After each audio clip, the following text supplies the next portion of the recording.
ይስጥልኝ ትግስቱ አልተንጉስ እባላለሁኝ በሙያዬ ሳይኮቴራፒስት ነኝ። በጣም ደግሞ ያው የምወደው ብዙ ጊዜ በትራውማ ቴራፒ በተለይ ደግሞ ቻይልድሁድ ትራውማ ወይንም ልጅነት ላይ ደግሞ ትኩረት ያደረገ እሰራለሁኝ። እንግዲህ ዛሬ የሆኑ ነገሮች ማለት እፈልጋለሁ። በተለይም ደግሞ ስለ ሬዚሊየንስ ወይንም ደግሞ ጽናት የሚባል ማለት ነውና ሬዚሊየንስ ወይንም ጽናት ማለት እንበልና የሆነ በረሃ ላይ የበቀለች አትክልት ብለን እንሳላት እና በረሃ ውስጥ የበቀለ አትክልት በጣም በሚገርም ሁኔታ ድርቁን፣ ንፋሱን፣ የአየር ንብረት ውጣውረዱን ሁሉን ነገር ተቋቁሞ ነው በሚገርም ሁኔታ የሚበቅለው ማለት ነውና ምናልባት እሷ ብቻ ልትሆን ትችላለች የምትበቅለው አትክልት።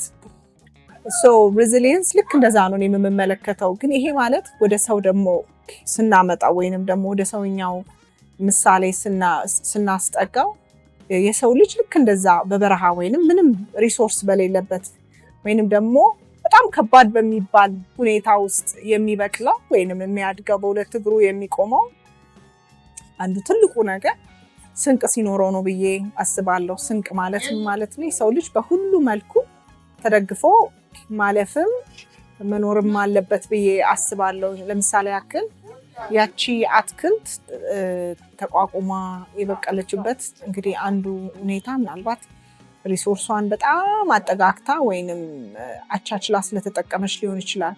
ግን ወደ ሰውኛ ደግሞ ሳመጣው አንደኛው ጽኑ ሆነን እንድናልፍ የሚያደርገን የአካላዊ ጤንነታችን ላይ ነው። አካላዊ ጤንነታችን ላይ ደግሞ የምንበላው ምግብ አንዱ ነው። የምንበላው ምግብ፣ የምንተኛው እንቅልፍ፣ የምናደርገው እንቅስቃሴ አንዱ ራሱ ትልቁን የቻለ ጽናት ነው። በችግሮቻችን ጊዜ እንድናልፍ ወይንም ልክ ቅድም እንደ ምሳሌ እንዳስቀመጥኳት አትክልት የድርቁን ጊዜ ተቋቁማ እንዳለፈች ይሄኛውንም ማለፍ ይችላል ብዬ አስባለሁ። ምናልባትም እንደ ስንቅ የምንወስደው ደግሞ ማህበራዊ የምንለው ማለት ነው። ማነው ዙሪያችን ውስጥ ያለው ሰው? ማነው ዙሪያችን ላይ ያለው ሰው? በችግሮቻችን ጊዜ ምናልባት ሊያዳምጡን የሚችሉ ሊሆኑ ይችላሉ፣ ሊያግዙን የሚችሉ ምን አይነት ሰዎች ናቸው?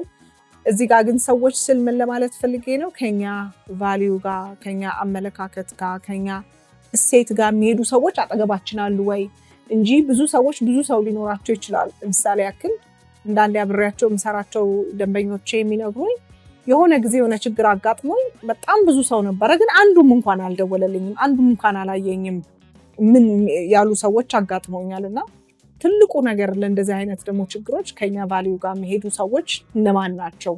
የእውነት እሴታችንን እኛ መጀመሪያ እናውቀዋለን ወይስ እናውቀዋለን፣ ከዛ በኋላ ደግሞ ከኛ ጋር የሚሄዱ ሰዎች አሉ ነው።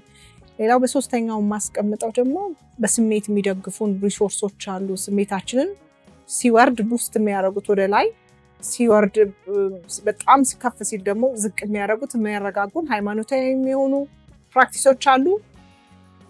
እንዲሁም ደግሞ ሃይማኖታዊ የሚያልሆኑ ፕራክቲሶች አሉ። ግን ምንድነው የኛን ስሜት ደግሞ ሊረዳን ቀና ሊያደርገን ዝቅ ሲል እንደገና ደግሞ በጣም ከፍ ሲል ሊያረግብልን የሚችለው ምንድነው የሚለው በጣም ሪሶርስ ነው። ሌላ ሜንታሊ የምንለው ወይንም ከአይምሮ ጋር በተገናኘ ስንቅ ማለት የምናነባቸው መጽሐፎች፣ የምንሰማቸው ፖድካስቶች ሊሆኑ ይችላሉ፣ የምንማራቸው አጫጭር ትምህርቶች ሊሆኑ ይችላሉ። ዊ ኒድ እነዚህን ሪሶርስ። እነዚህ ሲደማመሩ አንድ ሰው በሚመጣበት መከራ ለማለፍ ልክ ምናልባት በጣም ከባድ ዝናብ እየጣለ በደንብ ጃኬት ያደረገና በደንብ የክረምት ጫማ የተጫማ ሰው ማለፍ እንደሚችለው ሁሉ ሬዚሊየንስ ደግሞ ይገናኛል። ሬዚሊየንስ ደግሞ ወይንም ደግሞ ጽናት የሚመጣው እነዚህን ነገሮች ሲደግፉት ነው። እንዲህ ዝም ብሎ የሆነ ሰው በራሱ ተነስቶ መጽናት በሁለት እግሩ መቆም ይችላል ማለት አይደለም።